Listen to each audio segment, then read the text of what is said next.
नरेंद्र दामोदर दास मोदी, नरेंद्र दामोदर दास मोदी, नरेंद्र दामोदर दास मोदी, नरेंद्र दामोदर दास मोदी। मैं नरेंद्र दामोदर दास मोदी ईश्वर की शपथ लेता हूं कि मैं विधि द्वारा स्थापित भारत के संविधान के प्रति सच्ची श्रद्धा और निष्ठा रखूंगा। सदन एक ऐसा फोरम है जहां तर्क रखे जाते हैं, जहां तीखे जवाब दिए जाते हैं। एक ऐसा फोरम है जहां सरकार पर सवाल किए जाते हैं। एक ऐसा फोरम है जहां सरकार को अपना बचाव करना होता है, अपने पक्ष में सफाई देनी होती है। बहस के दौरान किसी को बख्शा नहीं जाता और उसकी उम्मीद भी नहीं की जानी चाहिए। लेकिन बहस के दौरान अगर सदन की गरिमा और मर्यादा बनी रहे तो हम अपनी बात और मजबूती से रख पाएंगे और साथ ही साख भी बना पाएंगे। ये उपदेश नरेंद्र मोदी का नहीं है, ये भारत के भूतपूर्व प्रधानमंत्री श्रीमान राजीव गांधी का है। हम लोग अपने देश की इमेज ऐसे बनाते हैं जैसे हम भीख का कटोरा लेकर के निकले हो, और जब हम खुद ऐसा कहते हैं तो दूसरे लोग यही बात और ज़्यादा चिक करके कहते हैं और ज़्यादा मजबूती से कहते हैं। ये मैं नहीं कह रहा हूं, श्रीमती इंदिरा गांधी कह रही है। मैंने कांग्रेस के एक नेता का कल घोषणा पत्र सुना। उन्होंने घोषणा की है कि 6 महीने में मोदी को डंडे मारेंगे।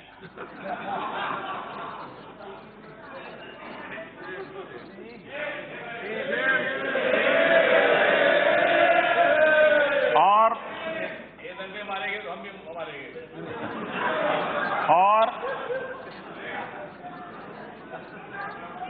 ये बात सही है कि ये काम जरा कठिन है, तो तैयारी के लिए 6 महीने तो लगते ही हैं।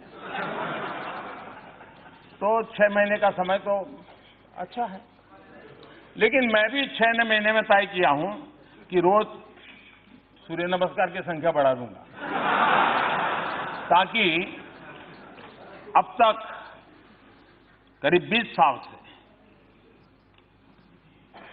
जिस प्रकार की गंदी गालियां सुन रहा हूं और अपने आप को गाली प्रूफ बना दिया है, 6 महीने ऐसे सूर्य नमस्कार करूंगा, ऐसे सूर्य नमस्कार करूंगा कि मेरी पीठ को भी हर डंडे झेलने की ताकत वाला बना दूंगा।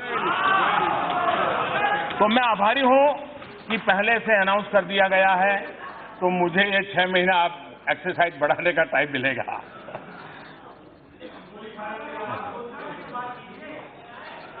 माननीय अध्यक्ष जी, मैं 30-40 मिनट से बोल रहा था, लेकिन करंट पहुंचते पहुंचते इतनी देर लगी।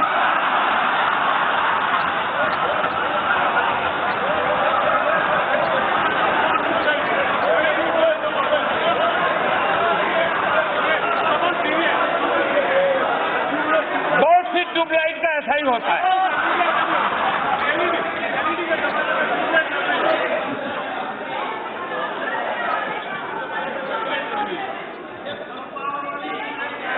माननीय अध्यक्ष जी,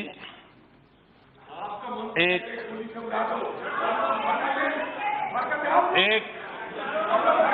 शायर ने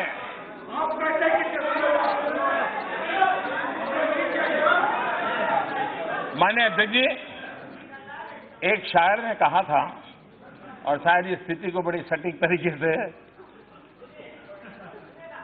खूब पर्दा है, खूब पर्दा है कि चिलमन से लगे बैठे हैं। खूब पर्दा है कि चिलमन से लगे बैठे हैं।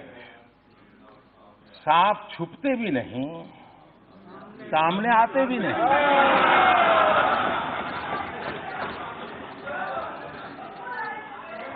पब्लिक सब जानती है, सब समझती है। तो एक सवाल, जो आखिरी सवाल मैं आपसे पूछना चाहता हूं, आप क्या चाहेंगे इतिहास आपको कैसे याद रखे?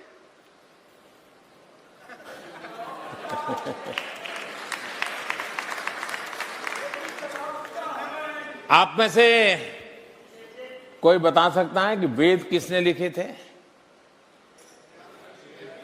दुनिया के सबसे पुराने ग्रंथ, और आज भी 5,000 10,000 साल के बाद भी दुनिया को रास्ता दिखाने का सामर्थ्य रखते हैं।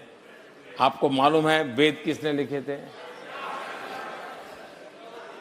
अगर इतने बड़े रचयिता का नाम हमें मालूम नहीं है, इतिहास में कहीं दर्ज नहीं है, तो मोदी तो क्या है, एक छोटी सी चीज है जी।